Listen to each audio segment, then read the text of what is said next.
An expensive mistake I see people making after a car accident is assuming the insurance company is there to help them. Because the reality is, insurance companies don't get paid to give money away. They get paid to protect their bottom line. And in Virginia, that can have serious consequences for your injury claim. I'm Ryan Wynn, founder of Wind Injury Law here in Virginia. After an accident, most people are overwhelmed. They're dealing with injuries, medical appointments, vehicle repairs, missed work, and endless phone calls. Then the insurance company calls and says they're going to take care of everything. Sounds reassuring, right? The problem is that many people don't understand what insurance companies are actually responsible for, and more importantly, what they're not. So let's talk about it. A lot of people believe because they pay insurance premiums every month, the insurance company automatically steps in and looks out for their best interests. That's simply not how it works. Insurance companies are businesses, and like every business, they have financial goals. It just means that their interests and your interests don't always align. And here in Virginia, things get even more complicated. Virginia follows what's called contributory negligence. It is one of the strictest legal rules in the country. What does that mean? If the insurance company can prove you were even 1% at fault for causing the accident, you could be barred from recovering compensation altogether.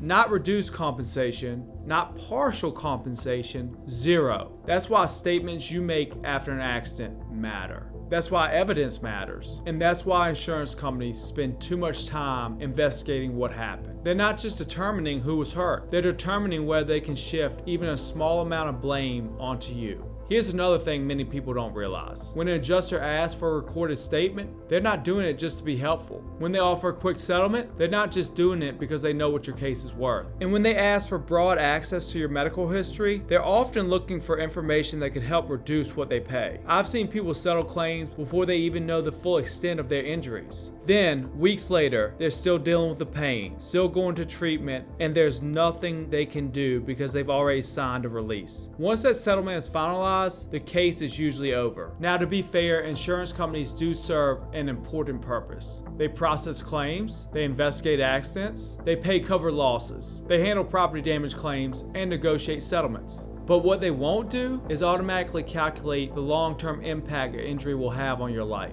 They won't voluntarily maximize your pain and suffering damages. They won't tell you if you've overlooked additional insurance coverage. And they won't build your case for you. That is your responsibility or your attorney's. If you've been involved in an accident, document everything. Take photographs, get witness information, and seek medical attention. Follow your doctor's recommendation. And before giving recorded statements or accepting settlement offers, make sure you understand your rights. Once mistakes are made, they can be difficult and sometimes impossible to undo. If there's one thing I want you to remember, it's this. Your insurance company may handle your claim, but they are not your advocate. Their job is to protect the company. Your job is to protect yourself. If you've been injured in an accident or have questions about dealing with insurance companies, reach out to our team. We'll review your situation, explain your options, and help you understand what comes next. I'm Ryan Wynn, and when you've been injured, we're here to fight for you. We are Wind Injury Law, and we are here for you, Virginia.